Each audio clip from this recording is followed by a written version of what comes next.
Once again it's a pleasure meeting you all again. जय हिंद दोस्तों।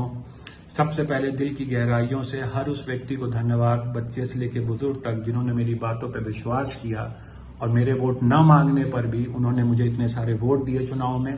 जैसा कि मैं अपने पहले वीडियो में अपना पूरा एक्सपीरियंस बता चुका हूं, ये भी बता चुका हूं कि मैंने पार्टी से टिकट क्यों नहीं लिया। लेकिन मैं ये कहना चाहता हूं अब कि हो सकता है मेरी नासमझी हो, लेकिन मैंने अपने दोस्तों से मदद नहीं मांगी, अपने परिवार से मदद नहीं मांगी। कारण ये था कि मुझे अपने दम पे 7-8 विधानसभाओं में जाके लोगों की दिक्कतें सुननी, उनके साथ कनेक्शन बनाना, ये सब इतना सुखद अनुभव मेरे साथ हुआ कि मैं बहुत ही सेटिस्फाइड हूं दोस्तों। हर वो व्यक्ति जिसने अपना कीमती समय मेरे लिए निकाला और मेरे लिए मेहनत की, मैं हर उस व्यक्ति के लिए, वो सब मेरे परिवार के हिस्सा हैं और मैं आप सबकी विषम परिस्थितियों में आपके साथ खड़ा हूं मित्रों। समय कम है, chapter 2 living with Himalayan masters की शुरुआत करते हैं दोस्तों। चैप्टर 2 में स्वामी रामानंद जी के जो फादर मदर है उनके बारे में बात की गई है। तो स्वामी जी कहते हैं जो उनके फादर थे वो संस्कृत स्कॉलर थे, संस्कृत पढ़ाया करते थे और वो बहुत बड़े संत थे। वो 6 महीने के मेडिटेटिव प्रैक्टिसेस के लिए जो मनसा देवी फॉरेस्ट है वहां चले जाया करते थे। एक बार ऐसा हुआ कि अब चूंकि उनके फादर मदर एक वेल्दी फैमिली से थे, लैंड ओनर्स थे, जमींदार टाइप्स थे, तो लोगों की मदद करते थे। कई लोग उनके पास आते थे जब उनको कोई एडवाइस लेनी होती थी। 6 महीने के लिए वो गायब हो गए। तो एक तो प्रोमिनेंट फिगर थे और गायब हो गए। तो उनकी जो वाइफ थी, स्वामी जी की जो माँ थी, उनको ये लगा कि ये कहीं खत्म हो गए, शांत हो गए, या कहीं सन्यासी तो नहीं बन गए ये। तो उस कारण से वो एक बार 6 महीने बाद मनसा देवी के फॉरेस्ट में ही एक संत आए, जहां उन्होंने देखा कि स्वामी रामानंद जी के जो फादर है वो तपस्या कर रहे थे। तो उन्होंने उनको बहुत सारी टीचिंग्स बताई और फिर उनसे कहा कि तुम अपने घर लौट जाओ। फिर वो अपने घर लौट के आए और उन्होंने बताया कि मुझे एक गुरुजी मिले थे और उन्होंने ये कहा कि तुम लोगों के जो लड़का होगा मैं उसका भी गुरु रहूंगा। तो क्योंकि स्वामी रामानंद जी के फादर उस समय 60s की एज में थे, तो उन्होंने ये कहा कि यार इस एज में मेरे बच्चे कैसे हो जाएंगे, तो संभव ही नहीं है। तो यही सब जब वो घर लौट के आए तो चर्चा चल रही थी। उसी दौरान तकरीबन कुछ साल बाद गुरुजी का घर पे आना हुआ और उन्होंने ये कहा कि मैं कोई हॉस्पिटैलिटी के चक्कर में नहीं आया हूँ कि आप मुझे खाना खिलाएं या कुछ खिलाएं, मैं तुमसे कुछ लेने आया हूँ। तो उन्होंने कहा कि आपको क्या चाहिए। तो गुरुजी ने कहा कि तुम्हारा एक लड़का होगा और मुझे वो चाहिए। तो उन्होंने ये कहा कि इस उम्र में बच्चा होना तो बड़ा ही इम्पॉसिबल सा बात है और अगर होगा भी तो वो आपका ही हो जाएगा, हमें कोई दिक्कत नहीं है। ठीक 18 महीने बाद स्वामी रामानंद जी का जन्म हुआ दोस्तों।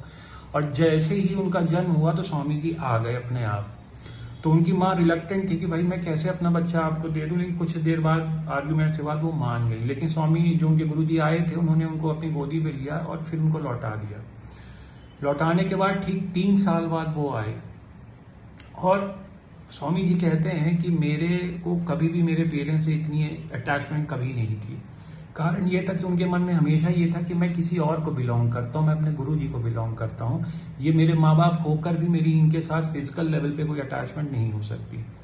स्वामी रामानंद जी कहते हैं कि उनके दाएं कान के पास एक निशान था जिसका जिक्र उनकी माँ हमेशा उस निशान को देखती रहती थी। और उनके पिताजी का ये कहना था कि गुरुजी जब मिले थे उनको वहां पे मनसा देवी के फॉरेस्ट में, तो उन्होंने ये बात कही थी कि तुम्हारा जो लड़का होगा उसके दाएं कान के यहाँ पे निशान होगा। तो ये इस तरह से स्वामी जी इस चीज का डिस्कशन स्टार्टिंग में करते हैं। स्वामी जी का ये भी कहना था कि जब से मेरा जन्म हुआ मुझे मेरे पेरेंट्स से कोई खास लगाव नहीं था। उनको हमेशा से अपने गुरु से ज्यादा लगाव था और उनको अंदर से ये हमेशा फील आता था कि मेरा ये जो जन्म हुआ है ये इसलिए हुआ है क्योंकि मैं पिछले जन्म में जो गोल्स मैं फुलफिल नहीं कर पाया, पूरा नहीं कर पाया, वो सारे गोल्स को मुझे इस जन्म में पूरा करना है। स्वामी जी ये भी लिखते हैं कि उनको बचपन में अपने गुरु जी का बहुत सपना आता था, तो उनके पेरेंट्स काफी परेशान भी हो जाते थे। उनके पेरेंट्स कई बार उनको कई लोगों के पास लेके गए। बाद में उनके गुरुजी को समझ में आया कि ये लोग इस प्रॉब्लम से जूझ रहे हैं, तो उन्होंने खुद ही किसी को एज अ मैसेंजर अपना किसी को भेजा और बताया कि लड़के के साथ कोई दिक्कत नहीं है, सब ठीक हो जाएगा। दूसरी बात का ये जिक्र करते हैं स्वामी जी अपनी किताब में कि 2 विडोज थी, विधवा औरतें थी, जिनके साथ वो जाकर बैठा करते थे, उनसे अपना फ्यूचर प्लान बताते थे। तो वो लोग उनको हमेशा परसुएट करती थी कि आप स्कूल में दाखिला ले लीजिए, पढ़ाई लिखाई करिए। लेकिन स्वामी जी को अंदर से हमेशा ये लगता था कि मुझे मेरे लाइफ का पर्पस पता है, तो ये टाइम वेस्ट करने का कोई मतलब नहीं। कुछ साल बाद स्वामी रामानंद जी के पेरेंट्स की डेथ हो जाती है। गुरु जी आते हैं, वो गुरुजी के साथ गुफा में चले जाते हैं। उनके गुरुजी उनको सिखाते हैं कि कैसे एक डिसिप्लिन लाइफ उन्हें जीनी चाहिए और उन्हें काफ़ी कुछ सिखाया जाता है। स्वामी जी बताते हैं किस्सा कि हम उनके गुरुजी को ये तक पता रहता था कि स्वामी जी अपने दिमाग में क्या सोच रहे हैं। वो उनको देख के मुस्कुराने लगते थे। तो स्वामी रामानंद जी अपने गुरुजी से कहते थे आप हंस क्यों रहे हैं? तो वो बोलते थे कि तू मेडिटेट नहीं करना चाहता। मतलब जो बातें वो सोच रहे होते थे वो पहले ही उनको पता चल जाती थी। तो कई बार उनके मन में गंदे ख्याल भी आते थे, लेकिन उनके गुरुजी इतने अच्छे थे कि वो ये कहते कि जो रियल टीचर होता है वो कभी आपके बारे में ओपिनियन नहीं बनाता। आप चाहे गंदे से गंदा सोच लो, वो आपको कोई ओपिनियन भी ना बनाए, आपकी हेल्प करता है कि आपके लिए राइट प्रोसेस क्या है। और साथ में उन्होंने ये भी कहा कि उन्होंने कभी ओपिनियन तो नहीं बनाई, लेकिन साथ में कभी ये भी कोशिश नहीं करी कि वो अपने शिष्य का थॉट प्रोसेस को कंट्रोल करें। लेकिन हाँ, वो ये जरूर करते थे कि अवेयरनेस उनके दिमाग पे ये ले आते थे कि क्या चीज सही है और क्या करना चाहिए। स्वामी जी ये भी बताते हैं कि उन्होंने कैसे, जब वो अपने गुरु भाई के यहाँ गए, मतलब उनको एक जन के यहाँ भेजा गया था जहाँ पे वो उनको स्क्रिप्चर्स पढ़ाई जाती थी, तो हर चीज़ ठीक थी, समझ जाते थे स्वामी जी, लेकिन उनका काफ़ी रिबेल नेचर उन लोगों को नहीं समझ में आता था। कारण ये था कि वो क्वेश्चनिंग बहुत करते थे बाकी साधुओं से। तो फिर उन्होंने, स्वामी जी ने यही बात बोली कि जब मैं वहाँ पे गया तो मेरी बहुत शिकायतें होती थी मेरे गुरु से, और लोग उनसे कहते थे कि आप इनको लेके चले जाइए। ये तो उनके गुरु फिर आते थे, उनको लेके चले जाते थे कुछ दिन के लिए, फिर उनको वापस भेज देते थे सीखने के लिए। तो उन्होंने एक बड़ी अच्छी किस्सा बताई कि जब कोई साधु, मतलब जब कोई रिनंसिएट करता है, एज इन जब आप सन्यासी बनते हैं तो आपको एक राइट परफॉर्म करना पड़ता है। राइट ये है कि आपको अपनी जो क्रिया होती है मरने की, वो पूरी आपको परफॉर्म करनी पड़ती है। अर्थ ये है कि आप अपनी पास्ट लाइफ का, कि आप किसके लड़के हैं, कहाँ जन्म हो, सब आपका खत्म हो जाता है।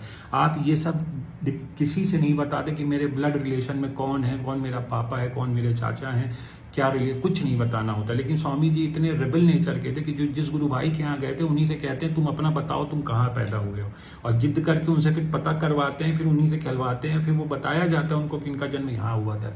इसी तरह जो उनके गुरु जी थे वो उनसे भी जिद करते कि आप अपनी बर्थ प्लेस बताइए कि आपका जन्म कहाँ हुआ था। मना करने के बावजूद उनके गुरु ने फिर उनको उनकी जिद देख के बताई कि भाई मेरा जन्म एक बंगाल में एक इन लोगों के यहाँ हुआ था।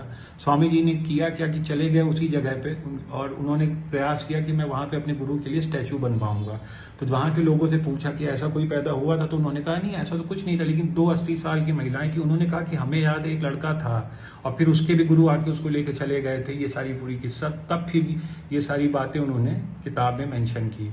स्वामी जी ये बताते हैं कि वो जब अपने गुरुजी के साथ थे तो वो उन्हें गोट का मिल्क, जो बकरी का दूध होता है, वो देते थे। कभी कभी उसमें आधा पानी आधा दूध मिला के भी देते थे। और ये बताते कि उनके गुरुजी सुबह 1 घंटे के लिए जब सनराइज होता है तब निकलते थे, उसके बाद निकलते नहीं। तो कभी कभी तो महीनों अपनी कुटियों से बाहर नहीं निकलते थे वो, और उनके 4-5 एडवांस्ड योगी जो होते थे, जो उनकी प्रैक्टिसेस को समझते थे, वो लोग महीनों नहीं निकलते थे वहाँ से। उन्होंने ये भी कहा कि उन्होंने, मेरे गुरुजी सहज समाधि वाली उसमें थे, मतलब एक कांस्टेंट मेडिटेटिव स्टेट होती है माइंड की, वो हमेशा उसी स्टेट ऑफ माइंड में रहते थे। दोस्तों, स्वामी जी का ये भी कहना है कि मैं एक बार 9 महीने तक अपने गुरुजी के साथ एक गुफा में रहा, और 9 महीने में हम लोग ने शायद ही कभी कोई बात कही। स्वामी जी बताते हैं कि जब आप एक हाई लेवल ऑफ स्पिरिचुअलिटी में पहुंच जाते हैं, तो जब आप डीप मेडिटेशन करते हैं, तो एक दूसरे के साथ अगर आपको बातचीत करनी हो तो आपको बातों शब्दों की जरूरत नहीं, आप अपने ख्यालों से ही एक दूसरे से बात कर सकते हैं, ऐसा संभव है। स्वामी जी बताते हैं कि जब मैं गुफा में था तो कई बार मेरे मास्टर मेरे को देख के हंस दें, क्योंकि मेरे दिमाग में बड़े सिली क्वेश्चंस आते थे, लेकिन उनकी ये महानता था कि उन्होंने कभी मेरे को बुरा नहीं फील कराया। रादर वो ऐसा कोई ना कोई, डायरेक्टली नहीं इनडायरेक्टली, वो ऐसा एनवायरनमेंट क्रिएट कर देते थे कि मैं अपने आप, मुझे सहूलियत मिल जाए और मैं स्पिरिचुअली अपने जीवन में आगे बढ़ पाऊँ। स्वामी जी कहते हैं कि मेरे गुरु जी का जन्म इसलिए हुआ था कि जिन लोगों को एनलाइटमेंट नहीं मिला उनको एनलाइटन कर पाएं वो, और मदद करें उनकी, और जो लोग नहीं तैयार हैं उनको तैयार कर पाएं कि वो लोग एनलाइटमेंट की ओर आगे बढ़ें। स्वामी जी लास्ट में ये कहते हैं कि मेरे जीवन में जो भी बुरा है वो सब मेरा है, लेकिन मेरे जीवन में अगर आप लोग को कुछ भी अच्छा दिखता है, कुछ भी, तो वो सिर्फ और सिर्फ मेरे गुरु जी के कारण है। दोस्तों, जल्द ही मुलाकात होगी चैप्टर 3 के साथ। Thank you very much.